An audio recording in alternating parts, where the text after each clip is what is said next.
They allow things to complicate their relationship. And when you allow things to complicate a relationship, it tends to complicate your walk with Christ. You know, most of us, at least in this church especially, we've all heard enough messages about the importance of walking with Christ, having a relationship with Christ. We've heard it. If we haven't heard it Wednesday, we heard it Saturday morning. If we didn't hear it Saturday morning, we heard it Saturday night. And if we missed all three, there's definitely Sunday morning. So in one of these services, we have heard the importance of walking with Christ and having a relationship with Christ. And because we've heard so many messages, we just become immune to all these messages. So the goal of my message today is to not reiterate what we've heard over the past years, but to maybe open up our inner eyes just a little bit and enable us to see the bigger picture. You know, as young, as most of us are youths over here, we're in school. Some of us have just started working. Some of us are young couples. We want what's best in life. We want some of the best things that life has to offer. For me, I want a nice car. I want a house. I want some of the finer things in life. And for us kids, we want the best job. We want the best things that life has to offer. And there's no problem with that. There's no problem with that. But my question to you is, what does it gain you to have all the finer things in life, but at the end of the day, your relationship with Christ or your walk with Christ is zero? That's my question today. And with that question, I want to jump into the three main points. I have three main points that I want to get into, and these are 3 points that I think will enable us to have a better walk with Christ. The first point that I want to make to you today is to know where you're going in your walk with Christ. If I was to ask any one of us here today, in your walk with Christ, where are you going? Where do you want to go? I'm hoping most of us would say, heaven. In this society that we live on, in this modern society, I should say, that we live in, there's a lot of things that can influence us. There's things that can influence in the good ways, and there's things that can influence us in the bad ways. All these messages, at least from what I see, in modern pop culture and everything that I see, we see that everyone in life basically is living life the way they want to. Do what you want. I don't care what anyone thinks, I'm going to do it anyway. This is sort of the subtle theme that's portrayed across songs, movies, TV shows, all these things. They're taught, they're teaching these younger generations to do whatever you want without having to worry about the consequences. Now, to a certain extent, this may be true, but to us Christians, this may not exactly work out, because if we're all to get to heaven, we should not let anything jeopardize our road to heaven. All of us are meant to go to heaven, but there's no one that's guaranteed to go to heaven here. God has promised us heaven. Just because God has promised us heaven does not guarantee a single seat for each one of us. Our actions will determine whether we get there or not. Just because you come to church, you come to youth meeting, you come to church, part of the band, or just because you do any of these things, just because you're a Christian, you're saved, does not guarantee a seat in heaven for you. And like I said, our actions determine it. And so for us young people, when we're in school, whenever we're hanging out with our friends, we just need to be mindful of these things. What do we say? What do we do? We should not let any of these things jeopardize us. Because at the end of the day, when you get to heaven, and you are standing before the judgment seat, and you're in front of God alone, and I do emphasize alone, your friends won't be there to back you up, your parents won't be there to bail you out, your siblings won't be there to cover for you.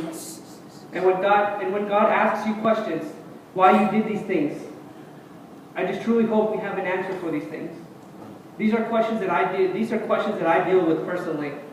There's many mistakes that I have made in my past that I'm not proud of. I've made mistakes, especially going through college. You make a lot of mistakes.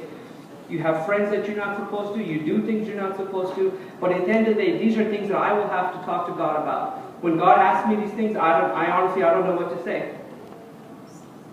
So whenever we do things, whatever we do, whatever we say, let's make sure we don't jeopardize heaven.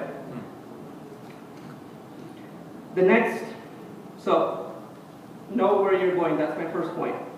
Secondly, know who you are. Self-identity, that's one thing as Christians, many of us don't really know 100%. We often tend to forget many times that we are Christians, that we are called to be a chosen priesthood. We're called to be children of God. Many times we tend to forget that. So for this point, I'm just going to portray an example. I need one young person as a volunteer. Anybody? Go volunteer. Sam, since he's the only one that volunteered. All right, Sam. Hold. What do you have in your hand? $20? Are you sure? Yes. Okay.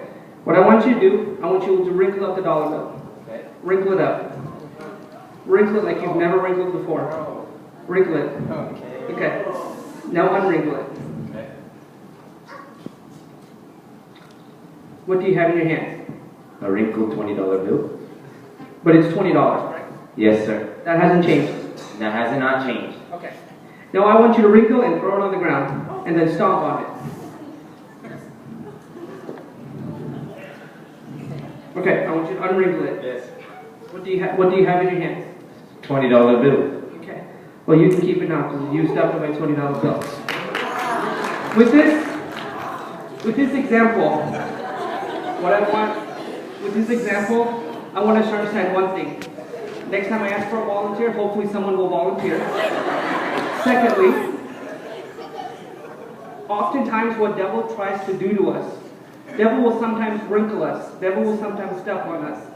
But at the end of the day, what happens? The value doesn't change. And that was the point that I'm trying to make. Our value does not change. You know, in life we will often face troubles. We will often face envy. We may lose a loved one. We may have troubles at work. We may have tough times at school. But at the end of the day, nothing changes. We are still the child of God. We are still the sons and daughters of God. God has a plan for us. There are many verses in the Bible, and most of us should know this. There are verses in the Bible that state God will not forsake us nor leave us. God's plan is not to destroy us, but to build us up, to make us a better person. So and the thing with God is, when we are faced in a situation, God already knows the outcome.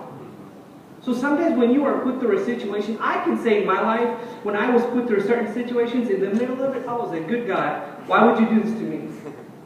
We don't know. Because I didn't know the outcome immediately, but God did.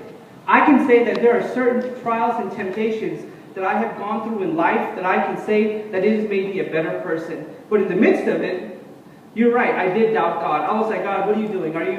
Do you even know what's happening to me? So when life throws you the toughest battle of your life, or you may think the toughest battle of your life, just remember who you are. Just remember that you are a Christian, okay? So first, know where you're going. Secondly, know who you are. And my final point, know where you have come from. This is not a point that I need to elaborate too much. For most of us sitting here, most of us are sitting in the seat today by the grace of God and by the grace of God alone.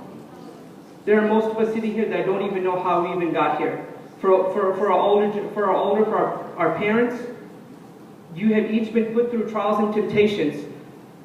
Possibly in your early marriages, you have gone through stuff.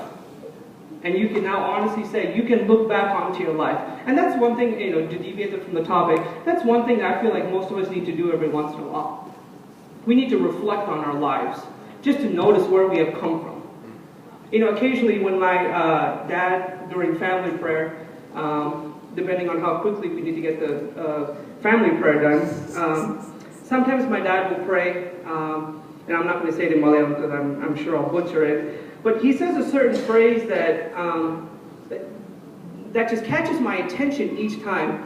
And I'm going to translate it in English, and maybe you'll know what the meaning is in Malayalam. And my dad, when he prays, he says, God, thank you for bringing us to this country because we were not supposed to be here. We were supposed to be living in India.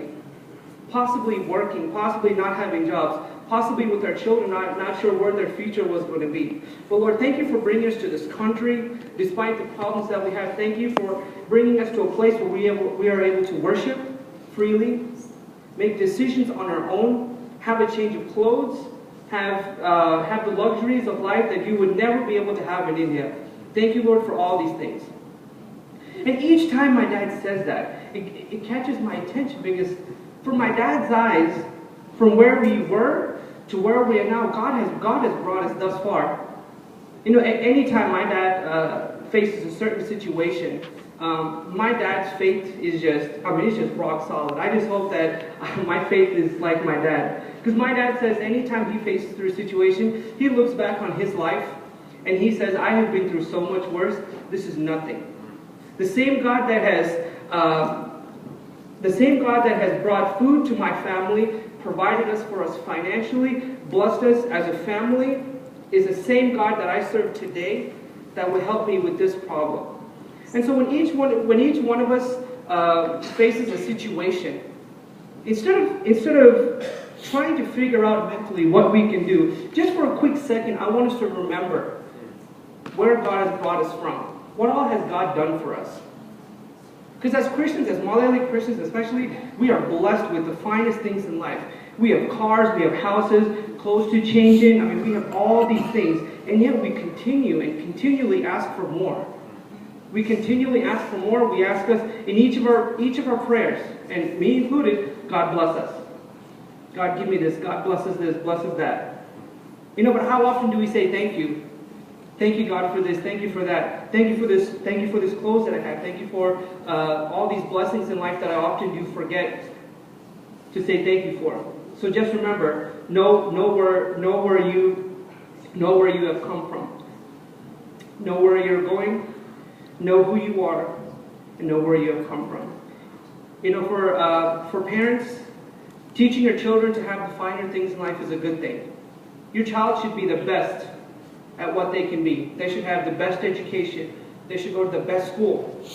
They should have the best cars, best houses, all these things. There's nothing wrong with that. But for us kids, instead of aiming to have all these things, let's try to focus on our relationship with Christ, our walk with Christ. So that way this would enable us to see the bigger picture. Because like I said, what's the point in having all these things, and in the end when we get to heaven, God says no? What's the point? Let's all have a bigger picture. Let's all remember to look at the bigger picture. And remember one more thing, walking with Christ is a daily venture. It's a daily task. It's not something we pick up every Sunday. Or whenever we go through an issue. That's not when we focus on our relationship with Christ. We need to focus on our relationship with Christ daily. And as I come to the conclusion of my message, I hope that this message really does touch maybe one or two of you. And for others, it may come in one ear, come out the other, and that's fine.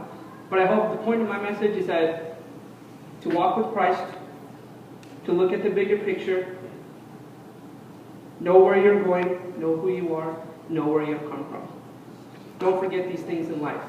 And remember, when life throws a battle at you, the same God that has brought you from the past, from your previous troubles, is the same God that you serve today. Okay? Thank you guys. God bless.